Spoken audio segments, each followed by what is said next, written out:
جیسے پروفیسر صاحب ابھی فرما رہے تھے کہ جو بھی مشکل مرحلہ آیا سیدنا صدیق اکبر کی زندگی میں، ہم دیکھتے ہیں کہ حضرت ام رومان ثابت قدمی کے ساتھ ساتھ کھڑی ہیں. تو یہ جو ایک پہلو ہے آپ کی شخصیت کا، اس پہ کچھ ارشاد فرمائے ہمارے ناظرین کے لیے. بسم اللہ الرحمن الرحیم. حضور بہت بہت شکریہ. آپ کی ثابت قدمی کا اظہار اللہ کے پیارے رسول نے ان الفاظ میں فرمایا ہے: اے اللہ، تم پر مخفی نہیں ہے کہ ام رومان نے تیری اور تیرے رسول کی راہ میں کن مصائب کا سامنا کیا. سبحان اللہ، سبحان اللہ. ان کی ثابت قدمی کا اظہار اللہ کے پیارے رسول فرما رہے ہیں. کتنی بڑی بات ہے، اور یہ بہت بڑا اعزاز ہے، یہ سرٹیفکیٹ ہے، انتہا ہے. جس طرح کہ قبلہ پروفیسر صاحب بیان فرما رہے تھے کہ وفا شعار بیوی کا طرز عمل کیا ہے: ہمیشہ اپنے شوہر کا فرما بردار رہنا. ٹھیک ہے. ایک تو یہ ہے نا، وہ زبان سے جو کہے، زبان سے کہنا الگ ہے، اس کے دل کے جذبات سے بھی بخوبی واقف ہو. ٹھیک ہے. وہ کیا کہنا چاہتا ہے، سبحان اللہ، اس کی رضا کیا ہے، وہ ان تمام چیزوں سے بخوبی واقف ہو. آپ کو اللہ پاک نے جن صفات سے نوازا ہے، اگر ہم ان صفات کا تذکرہ کریں: نہایت سمجھدار، دانش مند، صدق و صفا کی پیکر، خدا ترس، سبحان اللہ، مہمان نواز، غربا فقراء سے محبت کرنے والی، متبع شریعت اور پاکیزہ صفات.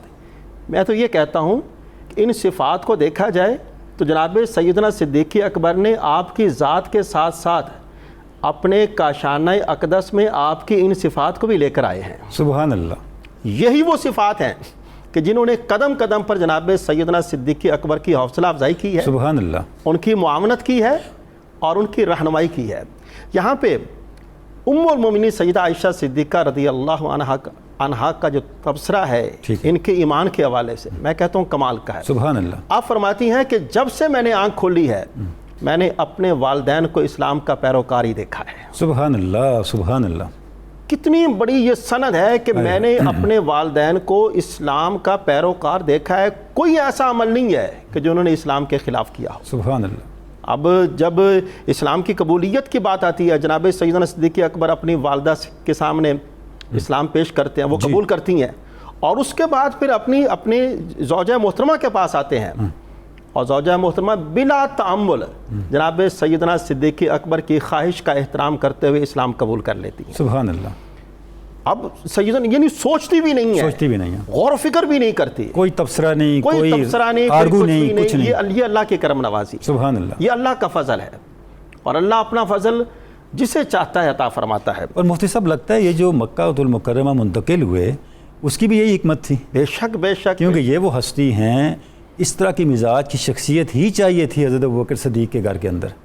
حضور میں یہ عرض کرنا چاہوں گا کہ مکہ المکرمہ میں جو ان کا آنا ہے، منتقل ہونا ہے، وہ در حقیقت ہے نبی معظم شفیع مکرم کے ساتھ وہ رشتہ اور تعلق مضبوط بنا. سبحان اللہ. اس کی بنیادیں رکھی جا رہی ہیں، اس کی بنیاد جو ہے وہ رکھی جا رہی ہے. آپ کی صفات میں دیکھا جائے، آپ نے ہمیشہ جناب سیدنا صدیق اکبر رضی اللہ عنہ کا دین کے کاموں میں ہمیشہ کسی ایک موقع پر بھی نہیں کہا، ہمیشہ دین کے کاموں میں ساتھ دیا.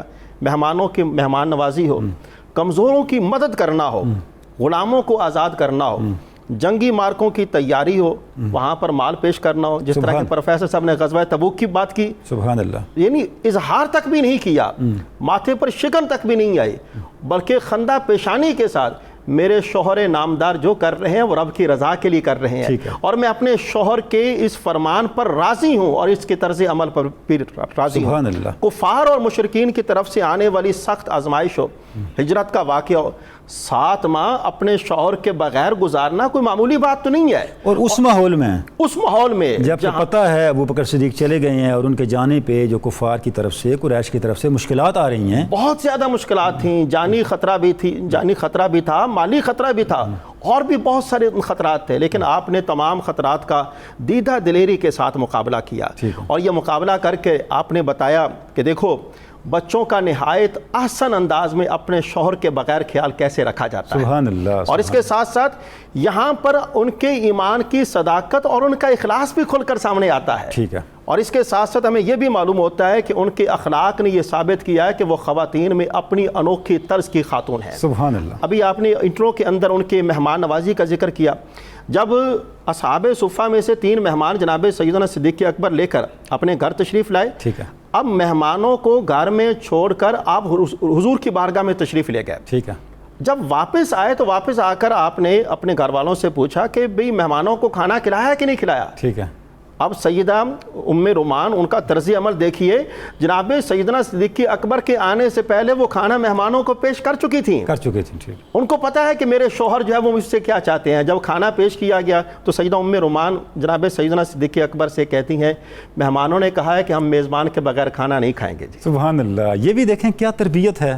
سبحان اصحاب اللہ. صفہ کا کریکٹر دیکھیں, ان کا خلق دیکھیں, یہ ایک نئی چیز ہے جو ہمارے سامنے آتی ہے. بے شک سبحان اللہ. تو جب یہ والی بات کی گئی تو سیدنا صدیق اکبر وہ کھانا دوبارہ لے کر مہمانوں کے سامنے گئے. ٹھیک ہے. وہ کھانا مہمانوں نے بھی کھایا, اہل خانہ نے بھی کھایا.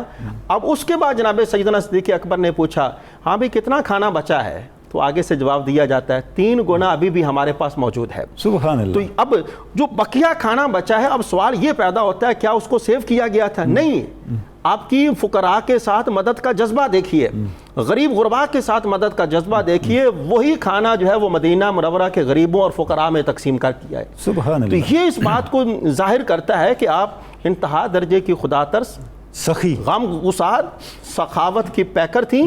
اور سب سے بڑی بات یہ ہے ہمیشہ شوہر کی تابع دار اور اللہ کے پیارے رسول کے فرمان پر اپنا سب کا سب کچھ قربان کرنے. سبحان اللہ. سبحان اللہ.